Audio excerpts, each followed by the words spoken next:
अपना परिचय दें।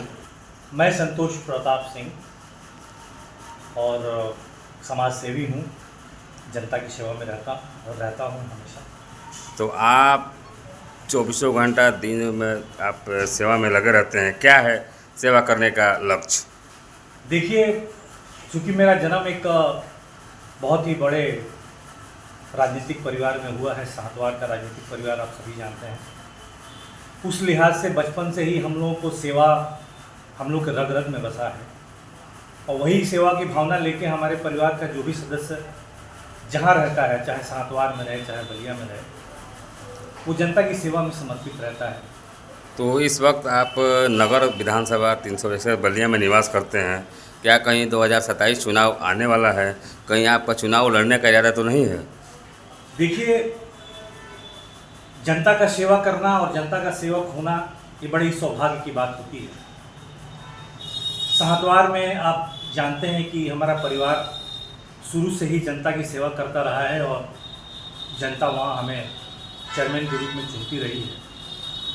अगर बलिया की जनता भी चाहती है कि उसी परिवार का कोई सदस्य बलिया नगर की सेवा करे, बलिया विधानसभा की सेवा करे और पार्टी को लगे कि एक ऐसे परिवार से मैं आता हूँ जो सेवा भावना से ही काम करता है, उस हिसाब से अगर कभी मौका मिला जनता का सेवा करने का तो अवश्य सेवा करने के लिए चुनाव भी लड़ा जा सकता है।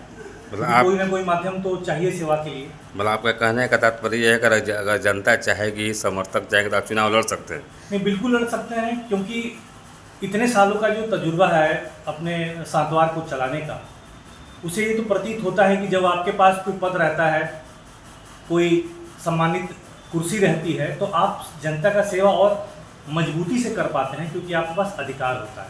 तो अभी तो आप सेवा कर रहे हैं और आगे अगर चुनाव लड़ेंगे, चुनाव के बाद अगर आपको मौका मिला तो आप किस तरह का सेवा करना चाहेंगे? देखिए, मैंने चूँकि मैं पेशे से एक वरिष्ठ पत्रकार हूँ और 30 साल के राजनीतिक और सामाजिक एरिया में न्यूज़ लिखना, न्यूज़ को आगे बढ़ाना और सामाजिक मुद्दों पे सरकार को आईना दिखाने का काम हमने किया है। दिल्ली में भी किया है, कलकत्ता में भी किया है और अब बलिया में भी अपने लेखनी के माध्यम से करता हूँ। मुझे हमेशा इस बात का कष्ट होता है कि जिस बलिया को आज़ादी 1942 में मिली, वो बलिया आज 2025 में भी इस देश का सबसे पिछड़ा हुआ जिला है। और हर बलियावासी को इस बात को सोचना चाहिए कि देश का पहले आज़ाद होने वाला जिला इस देश का सबसे विकसित, सबसे मजबूत, सबसे डेवलप जिला होना चाहिए। लेकिन दुर्भाग्य हम बलियावासियों का है कि आज हम 2025 के बाद भी अगर कहीं से कोई रिपोर्ट आती है सामाजिक रूप से, तो हमें ये पता चलता है कि हम इस देश के सबसे पिछड़े जिले हैं।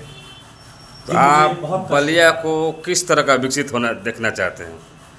देखिए, बलिया में बहुत पोटेंशियल है, बलिया में बहुत ताकत है। बागी बलिया किसी चीज़ में कम नहीं।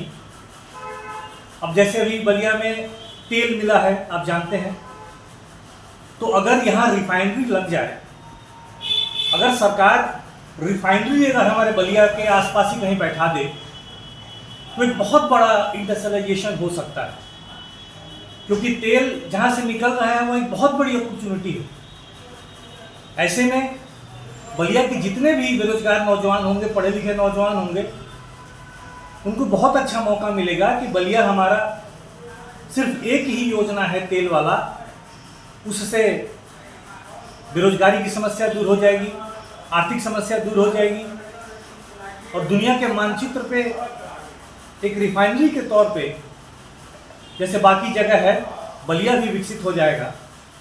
तो इस संसाधन का उपयोग हमें बलिया के निर्माण के लिए, बलिया के विकास के लिए और बलिया वासियों के विकास के लिए किया जा सकता है। इस वक्त नवरात्र का सीजन चल रहा है और प्रत्येक घरों में देवी देवताओं का पूजन चल रहा है और दशहरा, दीपावली, छठ आने वाला है। इस पर आप किस तरह का जनपद वासियों को, क्षेत्रवासियों को बधाई देना चाहेंगे? देखिए, नवरात्रि के शुभ अवसर पे मैं अपने सभी क्षेत्रवासियों को शुभकामना देता हूँ और माता दुर्गा से प्रार्थना करता हूँ कि सभी के घरों में सुख शांति और प्रेम रहे।